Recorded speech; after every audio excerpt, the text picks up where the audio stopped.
What is up? Welcome back to another video, and we're here back at the desk with my hands and my disembodied voice. We've got quite a doozy for you today, and I thought it was very important that we bring it back here to talk about because this has thrown me for a loop for the past few months, and I feel like it is worth sharing my experience. If you would have asked me December 31st, 2024, camera you're most comfortable with, I would have said Pentax Semi Super easy. For the most part, I can take these apart, blindfolded, put them back together, all sorts of good stuff. I'm not trying to be egomaniac here, but that's just where I was feeling like I was at. Now, if you're also familiar with something called the Dunning-Kruger effect, that is something that I, this past year, have fallen victim to. The less you know, the more you think you know. I was greeted with a particular problem that I'd never seen on an Semi Super before, and I thought I would bring that to you guys. We have this front PCB there. We have a connection here that your main circuit board sits into, just like so. You have your LEDs here. You have your photoresistors here.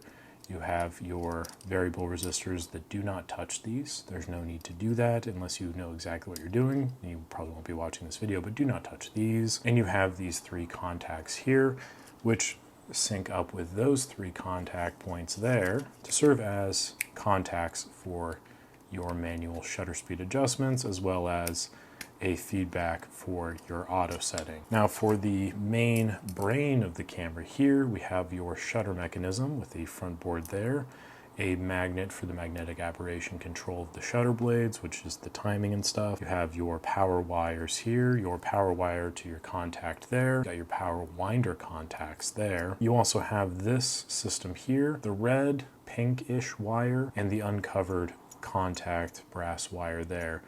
These are all the connection points for your main switch. This can go faulty at times. The shutter can go faulty at times. This contact here, any number of these can come off the board. These can be bent out of place.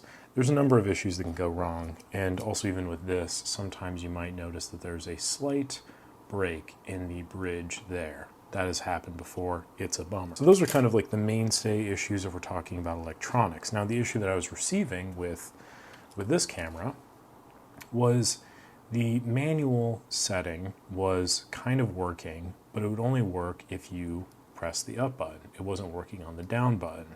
So initially what I thought was, well, that's clearly got to be something to do with these contacts here. Maybe one of them is not pressed up enough to the board. Maybe one of the wires is soldered incorrectly and it's causing a mis-circuiting, because I've done that before. I've accidentally created cameras that can only fire on automatic. That was the situation. I was prepared to work on that. Not the fix. That was not the solution. Then we began the process of just replacing parts. The reason why I find it easy to replace parts is because I have a plethora of spare parts, and rather than like try to trace down every single wire path, I'd rather just replace the shutter wholesale with the shutter I know works.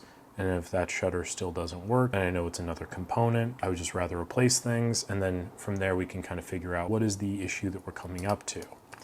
What is the common denominator that is still throwing an error? Then we came into this. And the reason why I bring this top into play is because the brass piece that sits right here is very important. If this isn't there, then you're not able to press down on the shutter. Now, the brass piece, for whatever reason, was not staying in the black top here. So I grabbed another top, tossed it on, and tested it out. And it worked perfectly fine on all settings, up, down, everything was great, funky-dory, happy days.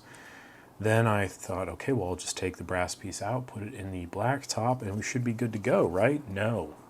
Issues arose. Then I came to the conclusion it's this board, okay? And spoiler alert, that was the issue.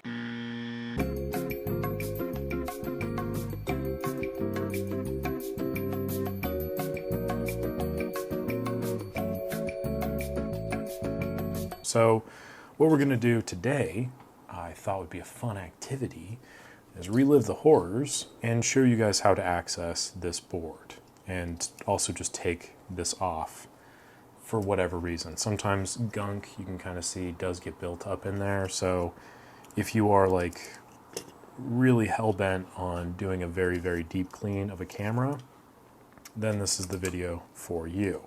So the tools we're going to use, this, my rosary pliers that I have sharpened down, 2 points, my Wera screwdriver, classic there, and some tweezers. I don't remember where I got these from, but these are wonderful tweezers.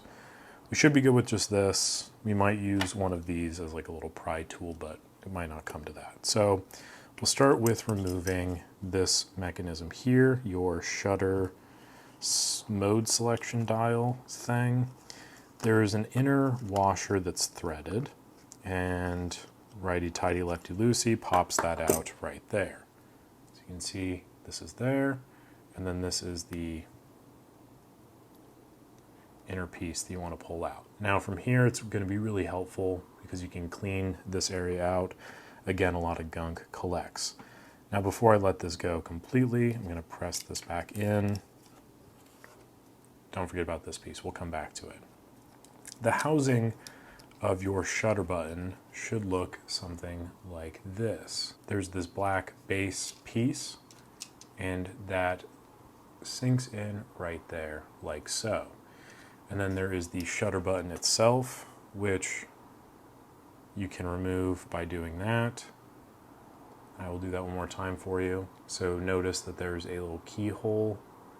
This presses in like so, and then you turn it 180 degrees, and then you pull it back out like that. Then there is this little brass C clip, and that slides in there just to keep the shutter button travel how it needs to be. I want to make sure we take special note of where this piece is because it will be removed. This is going to be just a little connector toggle for your mode selection, any of the like mechanical speeds to the electronic speeds.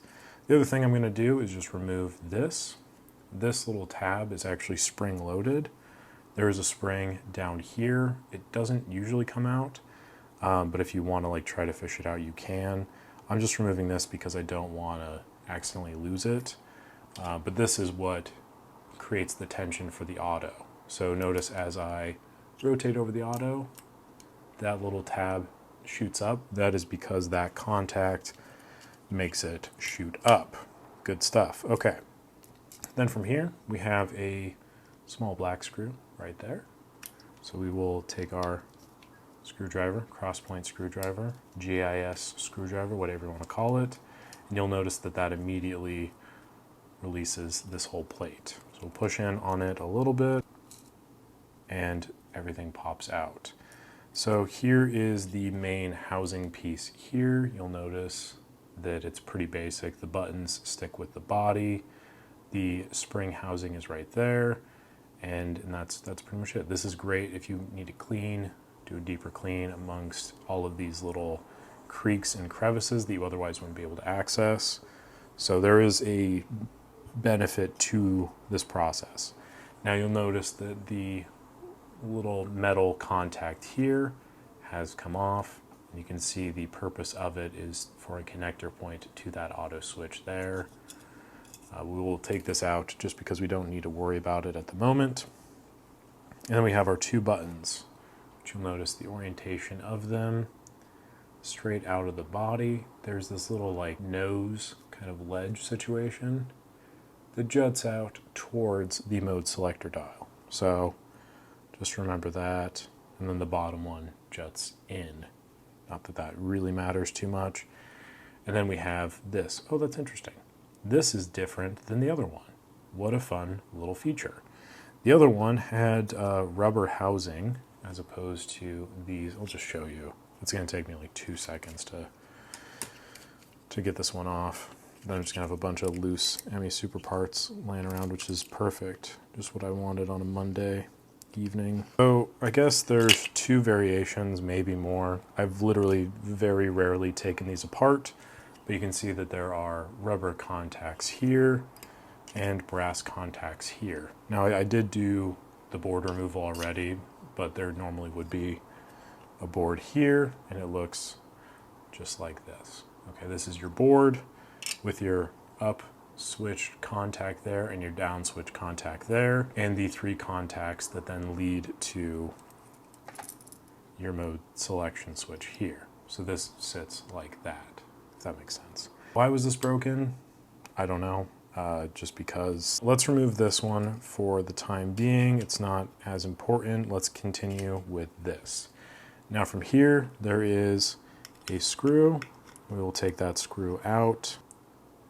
So we'll hold that together, use our tweezers to remove the contact for the up-down switch, which looks like it was held in kind of like this in order to create the necessary tension. Then we'll pop the board out. And there's a little paper backing thing in order to create distance between the composite top here and the board itself. And this is what you have.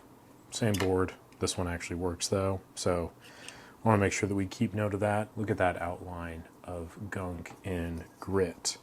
So we take a Q-tip here with some alcohol.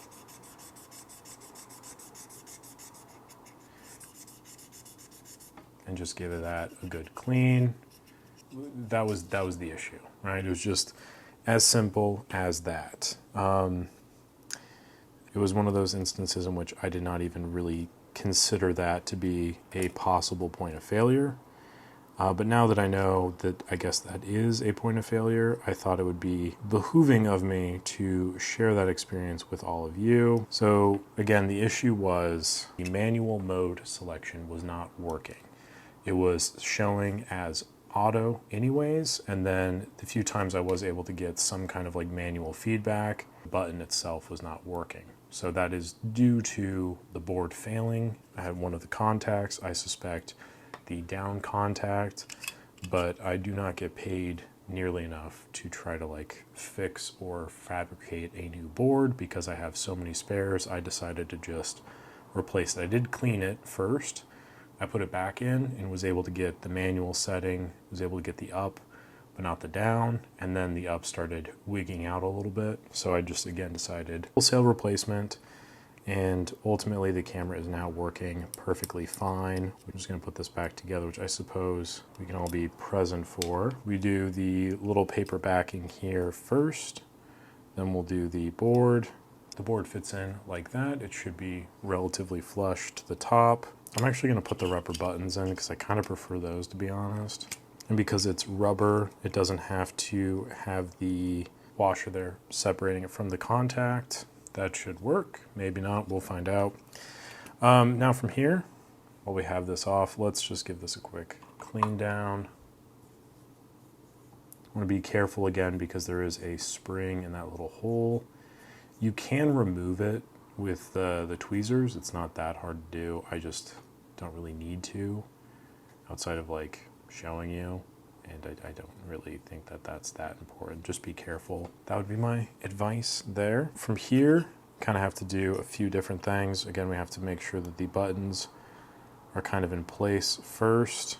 What I'm going to do is put them in the housing here. So they sit like that, like in here. So I'm going to hold this all right there. My thumb is blocking the spring. And then from there, just press it in. And I think that should make my life a little bit easier, maybe. So that is now in place. And then we take our screwdriver and our screw.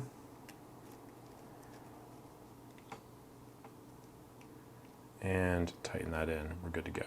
Okay, then from here, I'm gonna have to take this apart again, but just for the sake of continuing, this again sits in like so with the shutter button sitting how we had it. Then we're gonna make sure that that fits into place there. This is going to sit in to that small slot right there. You can kind of see it. This tooth slides into there, and then this goes in around here, and then you can use your rosary pliers from here, but sometimes I'll just start it off with a screwdriver just because I'm holding so much in place right now. So this just makes it a little bit easier to get that initial tightening going, and then from here you can use the rosary. Now I did forget to put that in. That was an oopsie, but you just set that back into the hole and then set it all in, and again, don't forget that brass piece. kind of bungled the put together bit, but I think you kind of get the, hope you get the general idea. So that's how you remove all of the stuff from here, and that's an issue that can arise apparently. Thank you for watching. I hope this was helpful. I hope this is not a problem that you run into. It's been a while since we've done these repair videos, so I hope you enjoyed it. I'll leave a comment down below if you did. Thank you again. I'll catch you on the next one.